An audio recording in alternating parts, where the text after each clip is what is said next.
We start by saying we appreciate everyone's coming here, and especially our special partner institutions and corporate members who you see there, and our members.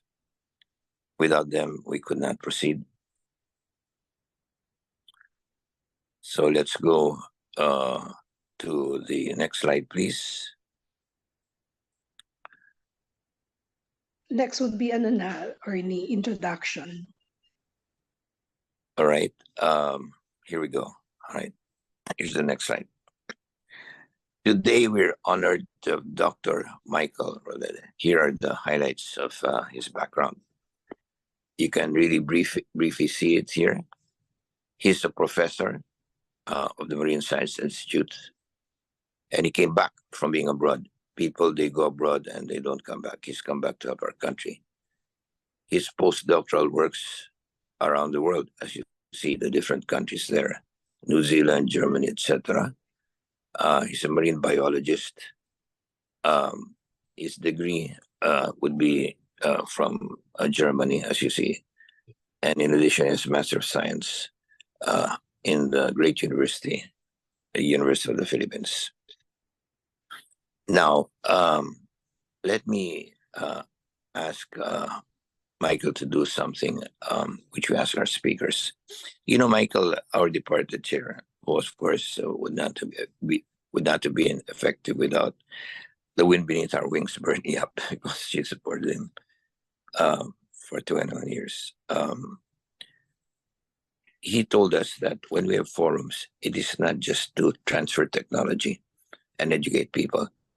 He told us to look at our title, no? It's called Countryside Development. And the new board that came aboard 3 years ago, it has transformed quite a bit in terms of attendance, because now we have 600 monthly through internet. They had in the mission something called poverty reduction. There was a big argument, because for a while they said, let's not do that. But, you know, unanimous, we have applied it. So what we learn here, we want to really use. And who are we? We're not students, we're business people. And we want to use our connection through the banks, through, government, through private sector relationships, to spread what we get here. Do it sometimes through getting funds from banks or connect to government bureaucrats, which we can do easily and all that. Today, it's very exciting because I was involved recently in the export plan, and basically 5 products constitute 70% of our exports. And while Thailand is 42 billion, we have about 7 billion. And 6 products really account for 70%. All products, Michael, all products except one are kind of losing, right? They either gaining 2% or really going down. That would be bananas, pineapple, coconut, etc. There's only one. It's flying.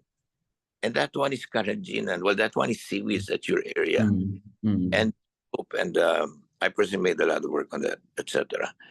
And therefore, we look forward to your talking to us and the 600 people later connect to us.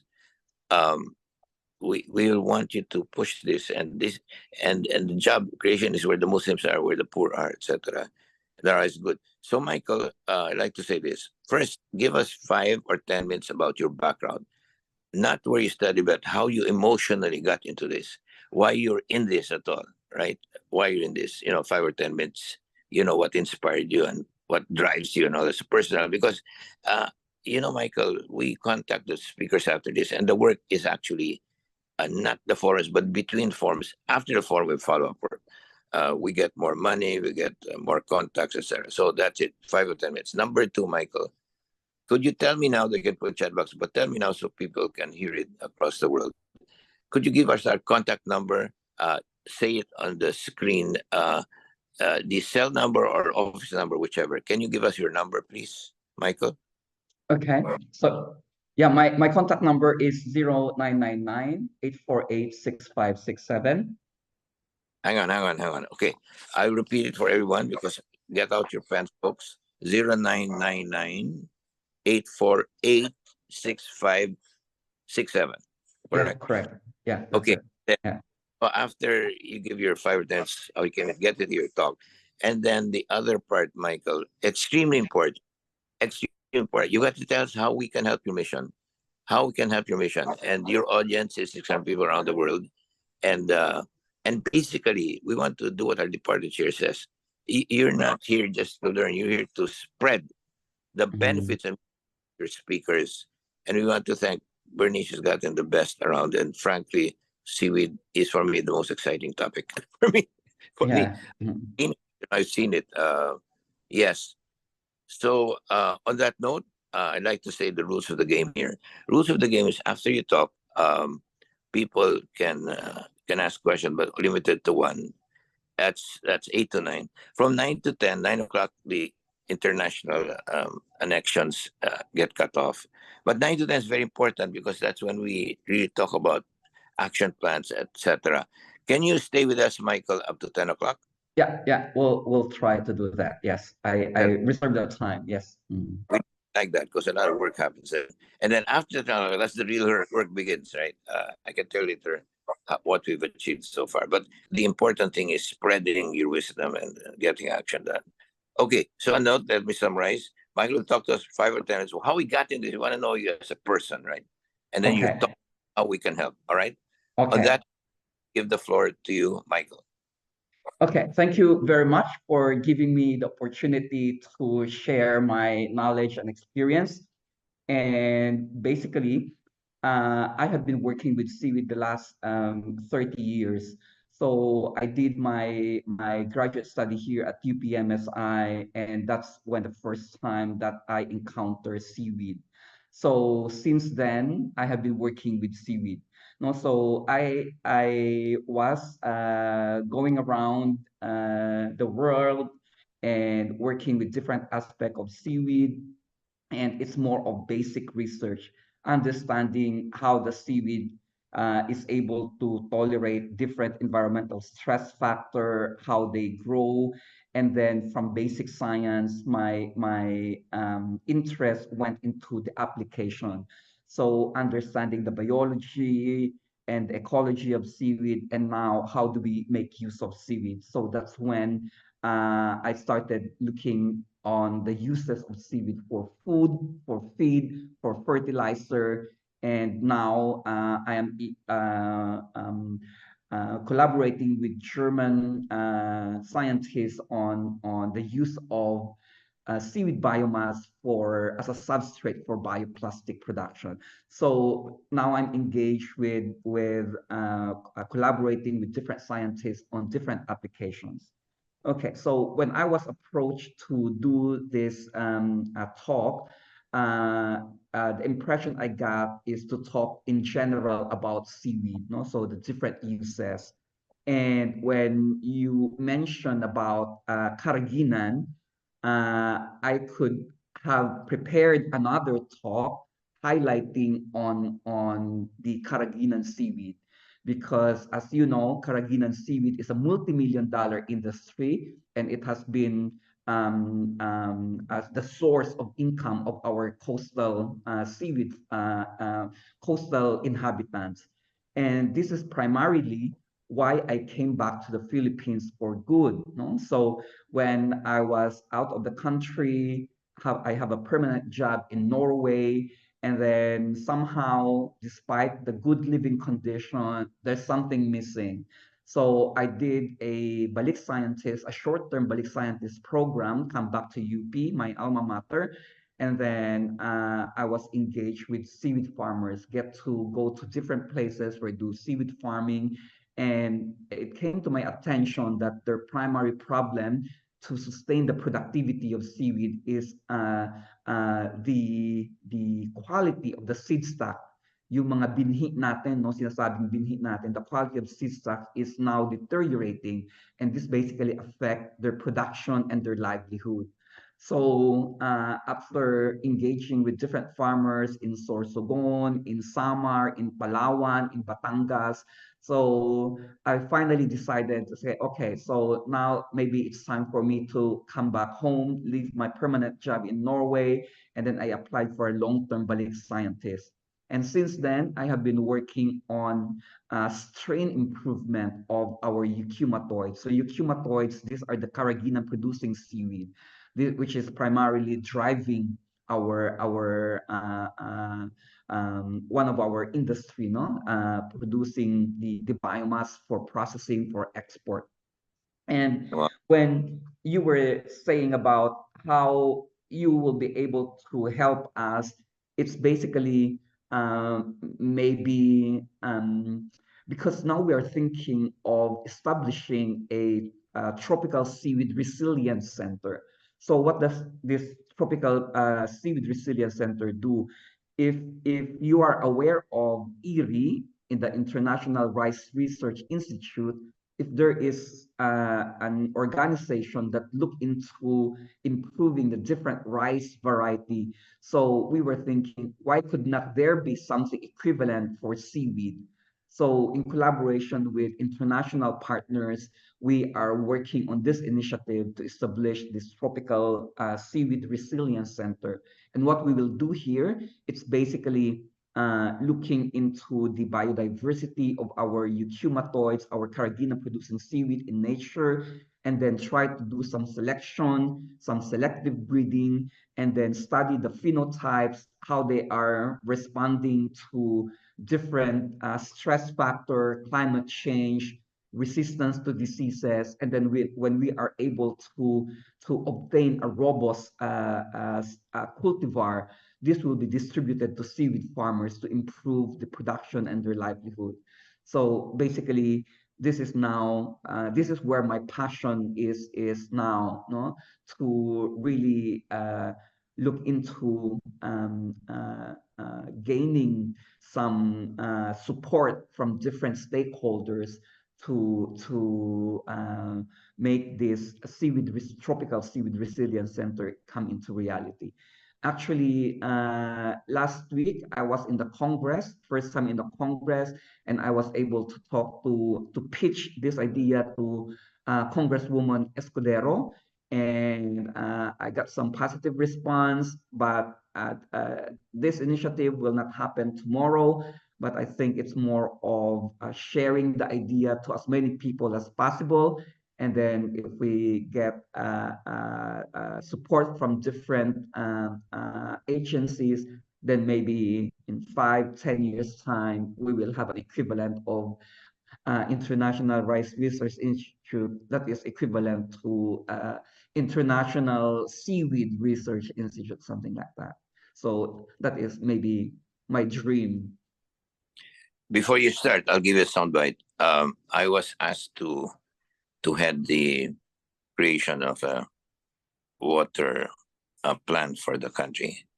Six is etc. I was private sector, and yet they asked me to do it because I was a cabinet secretary in charge of the biggest projects, a secretary of presidential flagship projects, and I did it. And we produced 7 volumes from Julius Banyas. I asked them, each one has to be signed by a dean. I won't accept it, correct?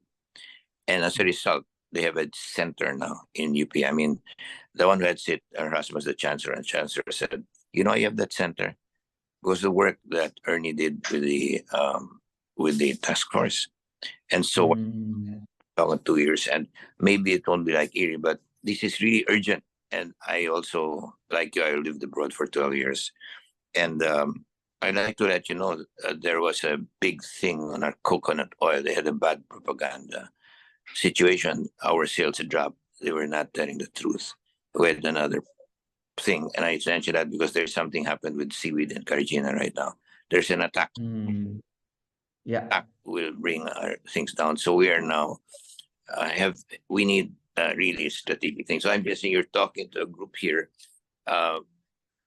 We are not the richest or the brightest, but by the grace of God, we've gotten connections with the government, institutional agencies, etc. And therefore, we are especially interested in you because sometimes you talk to agencies, but we sometimes can get you to the head of the agencies, and and the people here, we have Cesar Virata, former Prime Minister, etc. In other words, God did not give us the gift of carrageenan and seaweed. He gave that to you. But he gave us the gift of connection. So we are, Yes, yes. and actually, seaweed is something that will hit the poor. It's totally fantastic.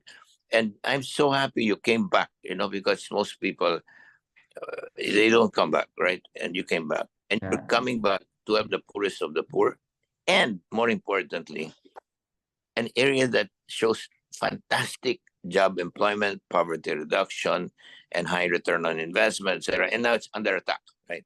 Under attack for number one, internationally, there's something happening there. But yes, number two, as you said, you came back to this country, you got motivated to help because you saw that it's deteriorating. We need your science. So please go ahead.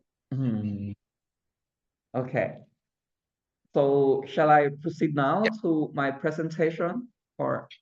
Yes, please, Doc. Okay. So let me share my PowerPoint.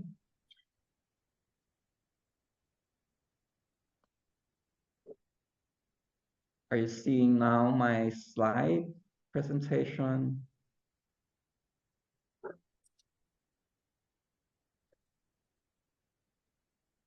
Okay.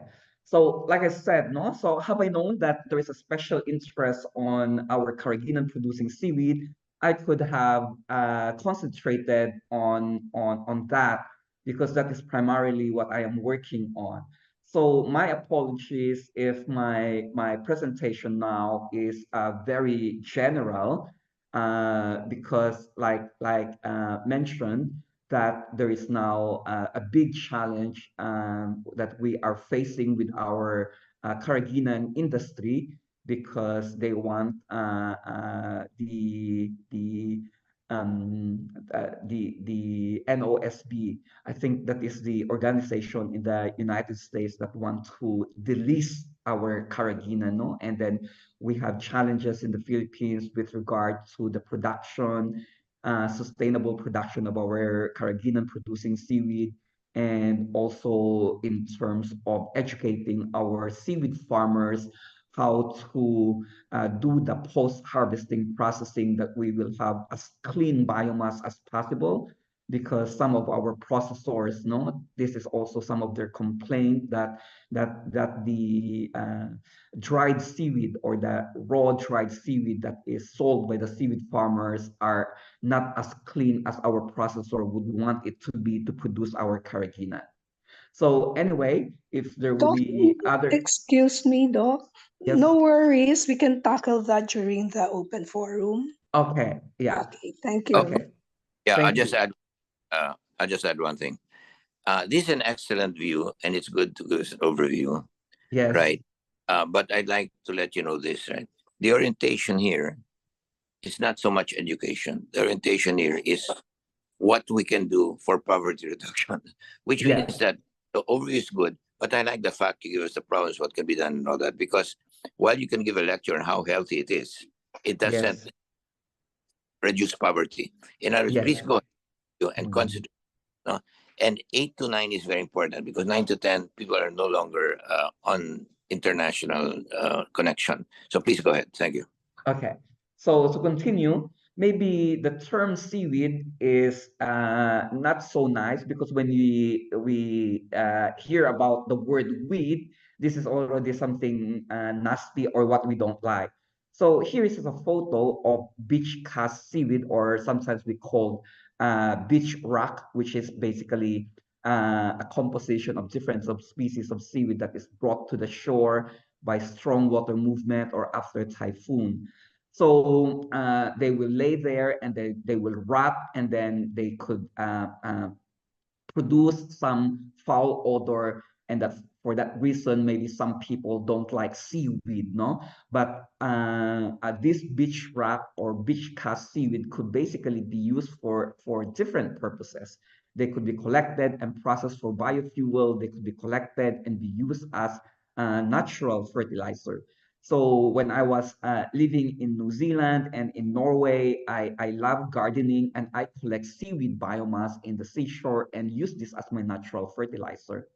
Okay, so aside from that, you could see here, this is a picture in Scotland, in Norway, I mean, and the beach cut seaweed drying on the shore, and there is this special kind of ship which is eating seaweed, and it is known that the meat of this seaweed eating ship is much more nicer than sheep that is eating plainly grass. No? So it's not very often that seaweed story will be on the front page of a newspaper. So when I was working in Norway, so seaweed is a big thing in Norway. I got interviewed, and this become a cover article of the newspaper. No, so the translation is basically think algae will be the next big thing, and it is indeed a big thing now.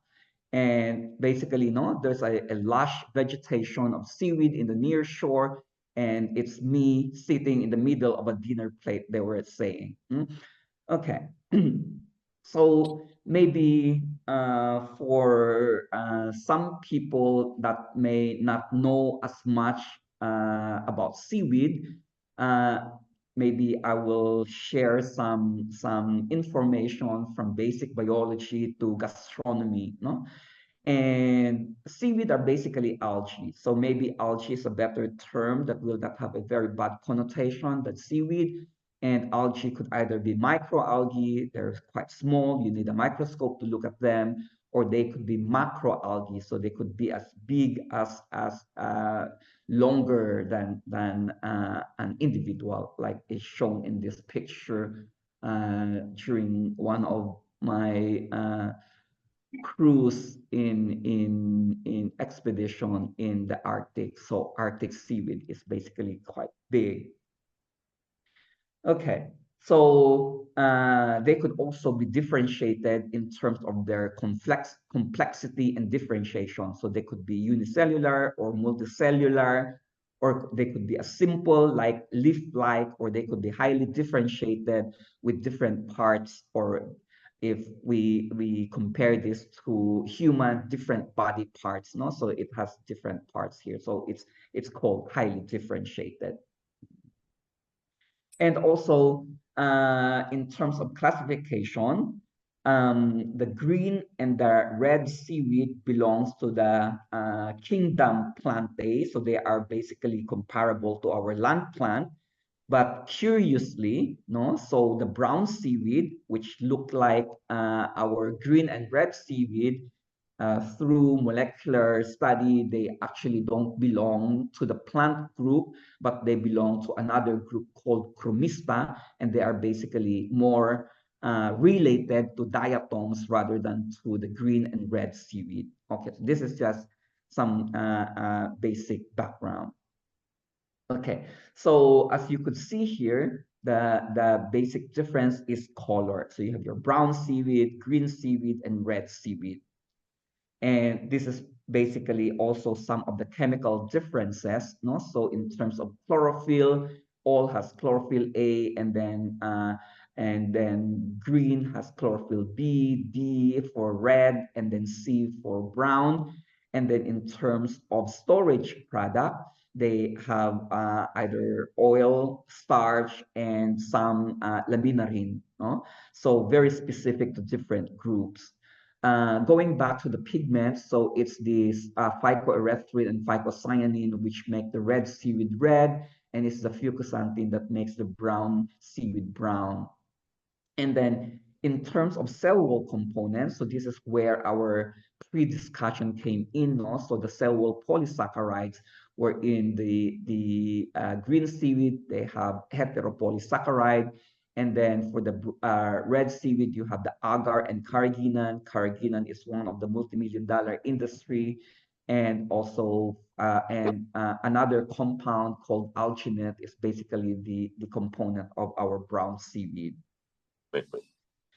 But maybe a tip for us, no? So we should not judge a seaweed by its color, because as you see in this picture, it looks brownish and greenish, but these species actually are red seaweed, no? So they are different morphotypes of the same species called Capophycus alvarezii. And then our red seaweed, okay, no, so it could also look green and gold, no, so these are all red seaweed, but it could exhibit different color. And then our red seaweed could also look brownish and also look black, and it could look pinkish, orange, and dark red, and also brownish. So red seaweed could exhibit different colors. And then this is actually a brown seaweed, no? So the color could also change. So this is fresh brown seaweed, and if you blanch it with hot water, it becomes green. And if you put some lemon, if you acidify it, it returns back to brown. So if you see green seaweed sold in the market, you could never be sure that it is green seaweed, because most often processing changed the color, and also in terms of consumer preference, not many people prefer brown color. They prefer a much lighter color, like for example green. So there are different post-processing processes for changing the color of the seaweed. For example, brown is changed to to green color. Mm. Okay, so do people eat seaweed? So basically, the answer here is yes. So maybe let's just look into the past, the present, and the future of the use of seaweed. So the earliest recorded use of seaweed is found in Icelandic literature. No, so this is the earliest, oldest documentation of human consumption of seaweed in the Western world. So this is a species called Parmaria palmata, and locally known as sol, and this is edible. And then its consumption has been documented as early as year 961. So, and this is also shown or written in the oldest law book called Gragas. So the first half of the 12th century, you need to have the right to collect the seaweed and the right to eat the seaweed. So when it is on the other man's land, which means uh, the right to collect salt was considered a concession and license, no? And this is usually issued by churches around Iceland. And then from 1118 to the end of the 19th century, the collection and trading of Palmaria palmata or salt, basically is transporting it over long distances and sold in exchange for wool, meat, etc., to inland farmers has been documented. So apparently, salt is eaten by both the rich and the poor. And also, there is this Norwegian saga wherein seaweed is prominently documented, no, in this literature. So it's called this Tang på Egil, no, and this is a Norwegian or Nordic saga which also document the use of seaweed. And then during the Great Famine, no? So when people, especially the Irish people, were starving during this time, the coastal inhabitant basically live on basically consuming another species of seaweed called dulce, and also some invertebrates, no? And then the importance of seaweed is basically exemplified in this old Irish aphorism about women's preferences, wherein they prefer potatoes, children, and seaweed in that order. So presently, it's well known. You go to Japanese restaurant, you have this sushi, no, and this is very well known in Japanese or Korean cuisine, no? And we all know that seaweed is very healthy. It is cholesterol free, low fat, and low calorie. And you could also obtain some fibers and good protein, a good amount of protein. And use of seaweed is considered sustainable because you could actually collect your own seaweed and then process it, dry it for your own consumption. I personally do this whenever I am on field. I collect my own seaweed and then dry it and then use this as garnishing for my cooking. So you could also bake bread with seaweed, which is now becoming a very this is a new fad and very popular now in Europe. No, so maybe not as popular in the Philippines, but cooking baking with seaweed is now the trend that is happening in Europe. And as you could see here, no, a very old classic book from Japanese author on documenting the use of sea vegetables, and then very recent book recipe on some art of using seaweed in the 21st century. And locally, we also have this literature, no? So authored by my dear beloved supervisor, Dr. Coke Montaño, on seaweed utilization in the Philippines. And these are some of the recipes, no? So basically preparing gracilaria as salad and pickle, and also cooking flan using agar that is derived from seaweed, no? And then yema, puto with seaweed, and then jelly, no? Also seaweed salvaro, seaweed jam. So these are basically some of the recipe that has been collected from different seaweed eating communities in the Philippines, like for example Ilocos, Cagayan, no, and also Cebu and Tawi-Tawi.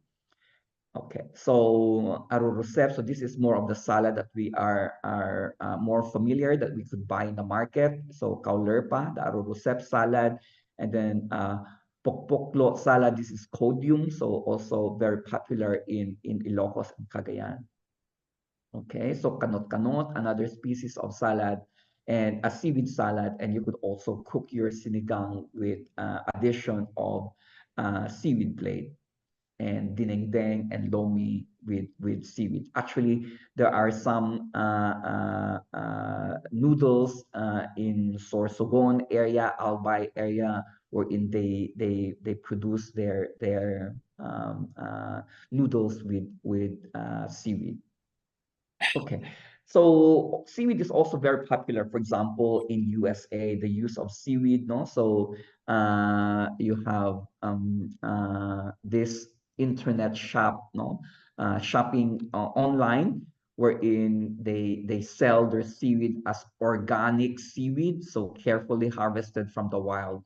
So this is really a nice promotion on sustainable harvesting and sustainable use of seaweed, no, and harvest naturally and sold to people that are health conscious.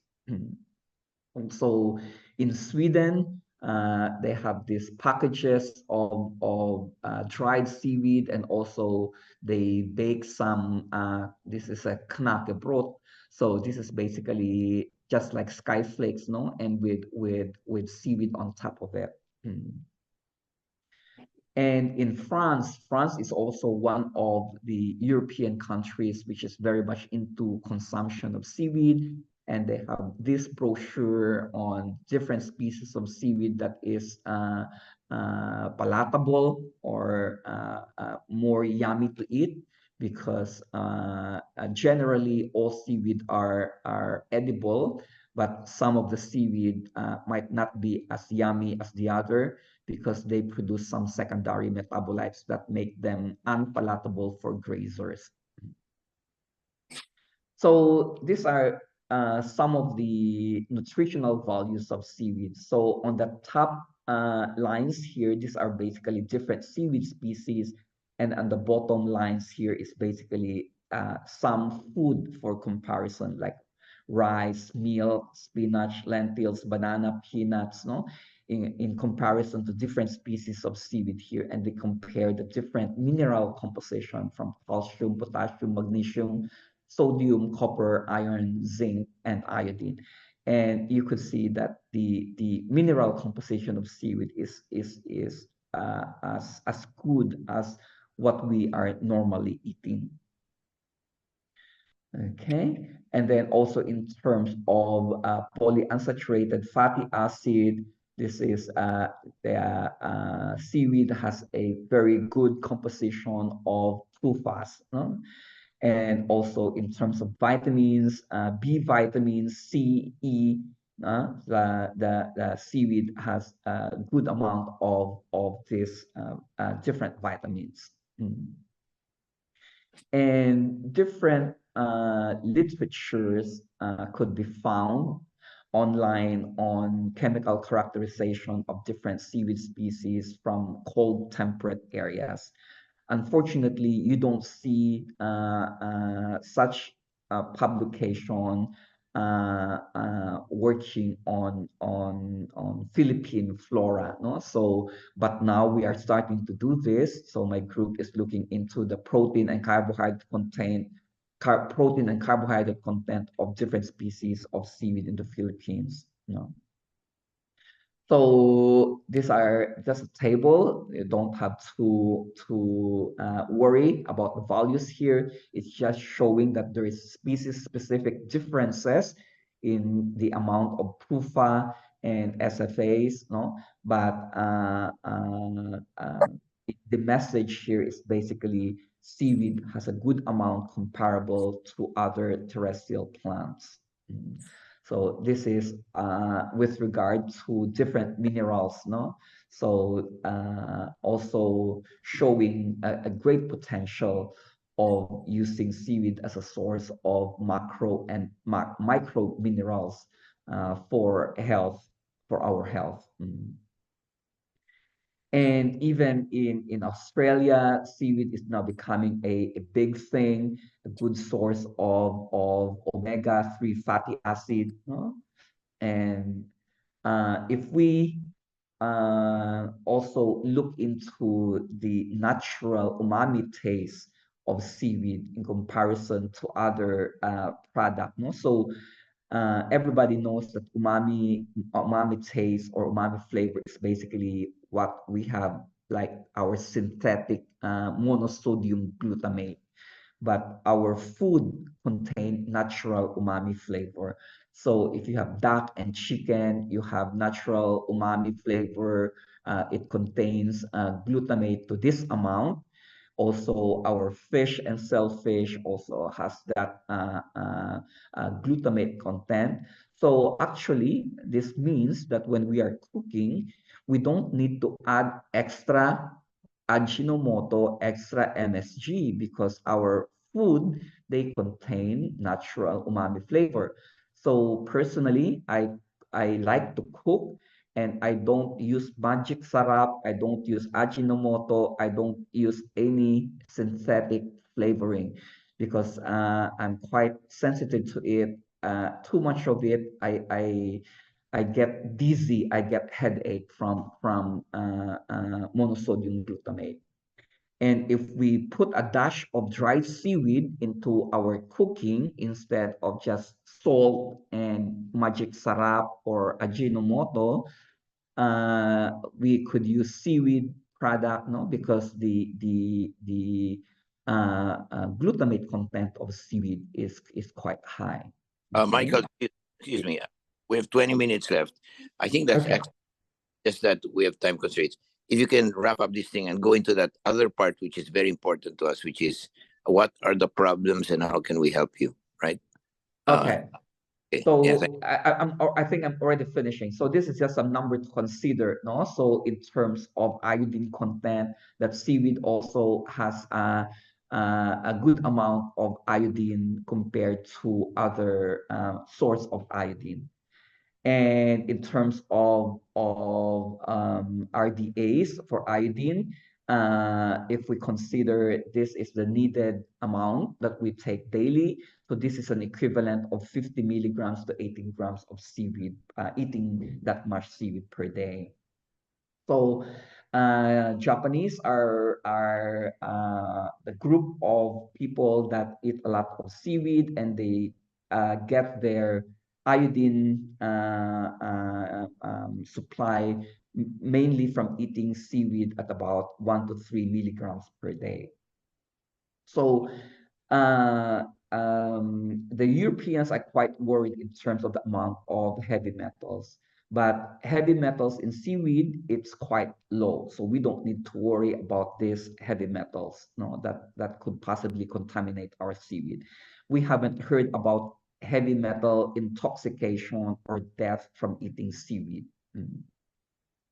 And this is a good thing, no, about the transfer of some enzymes that is present in marine bacteria that is now transferred in the gut of Japanese people, because there is this what we call the horizontal gene transfer of a bacteria that is present in seaweed. And then since Japanese are eating a lot of seaweed, the bacteria that is producing this kind of enzyme, the gene coding for that is basically transferred to the bacteria present in our gut. So then this helps the digestion of seaweed, and basically in general, it helps the human digestion of food. So eating seaweed is very healthy. So the question is, have you eaten seaweed? Some people might say no. Definitely, you're not correct, because most of our product here have a lot of seaweed component in it. Basically, the agar, alginate, and carrageenan. So these are some of the use of the seaweed polysaccharide, brown algae, alginate, used for cosmetic industry, used as for dental, making the dental casting, and then the red seaweed carrageenan also have a lot of industrial application, so as the red algae agar. And some of the secondary metabolites. So we have sulfated polysaccharide. It has antiviral action. We have halogenated furanones. It has some antifouling compound, and also this kalidehyde F, which is a possible treatment for cancer. And recently, this green seaweed called Bryopsis, this is found to have some active compound that could treat human prostate and breast cancer. Okay, so from sea to shop in Norway, seaweed is a big thing. And you could see that these are different products with seaweed marketed, no? So flour, and also alcohol with seaweed, and salt with seaweed. So oil with seaweed, no? And these are marketed as health product in Norway. So for the future, it's basically continuously using seaweed for getting bioactive compound as a source of protein, salt, nutrients, and minerals. And these are just some of the highlights of seaweed, no, in the news about how we could make use seaweed as food and fuel for the future. And maybe recently you might have read this news about seaweed might be a resource that could help us thrive during nuclear winter. So this is a paper that I co-authored with some international collaborators, that it could be a resilient food after a nuclear winter. So this has had got a lot of press release, and hopefully we don't need a nuclear war to appreciate the importance of seaweed. So that's it basically for the general talk on seaweed as a very healthy and sustainable resource. So, like I said, no, I not unless we could discuss it later in the discussion when it comes to how you could be able to help the seaweed industry in general. And my research in particular, it's basically looking into the making the initiative of a tropical seaweed resilience center as an institute, no, in the future that could help seaweed farmers, because our intention there is to do basic research, to use different tools to develop a super strain of seaweed that could be distributed to seaweed farmers, and they will use this as their seedling for propagation, and they could obtain high productivity, good crop harvest that they could process optimally, and get good money when they sell this to traders and processors. So that is basically, in a nutshell, how your group could be able to help the seaweed industry in general. Fantastic, Michael. Let me just say this now. We can help here, but I'd like to go into further detail. We have 10 minutes now.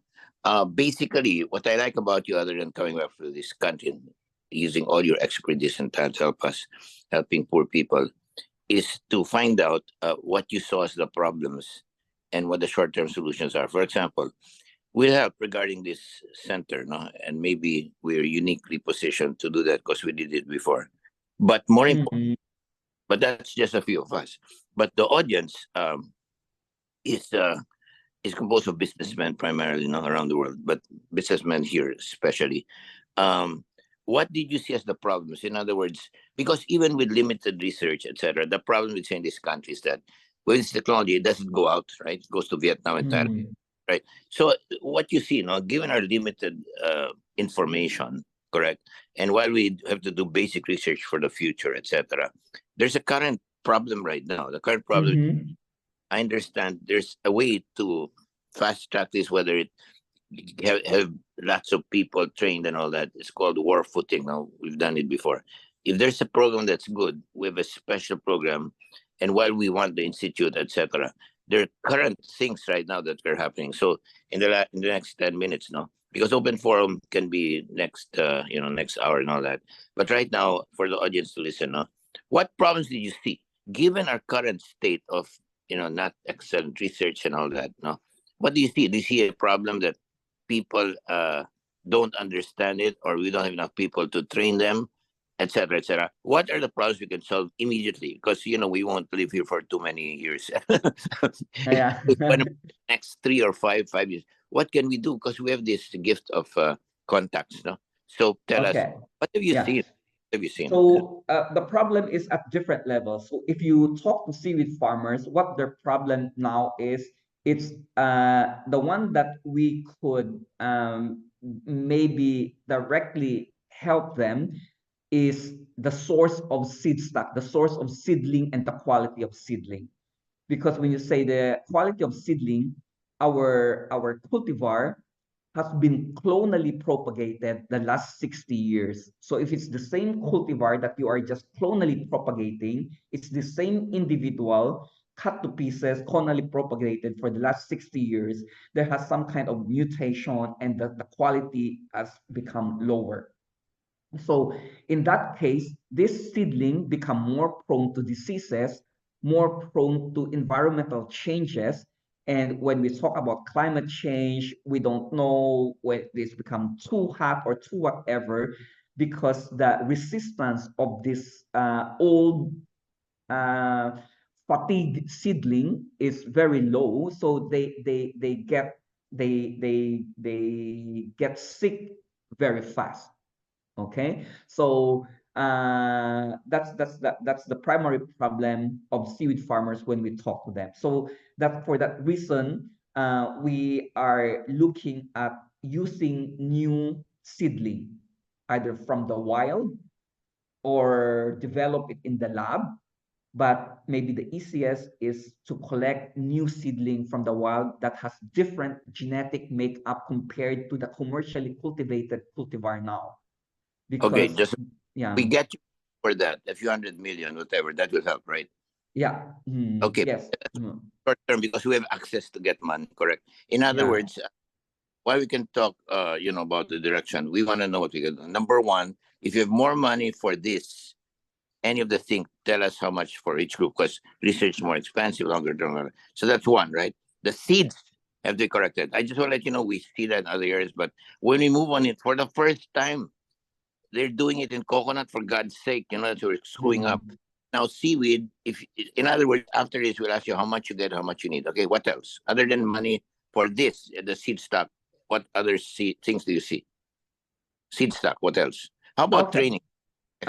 Training definitely, because the seaweed farmers now, they use low quality, how do you call this, low quality lines.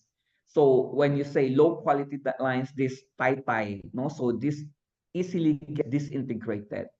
So when these low quality planting materials get, when we call it in Tagalog, naghihimulmul, so this plastic contaminants gets into the seaweed biomass. And during drying, this stick into the tissue. So for that reason that we are now having this challenge about delisting semi-refined carrageenan, it's because of this microplastic problem.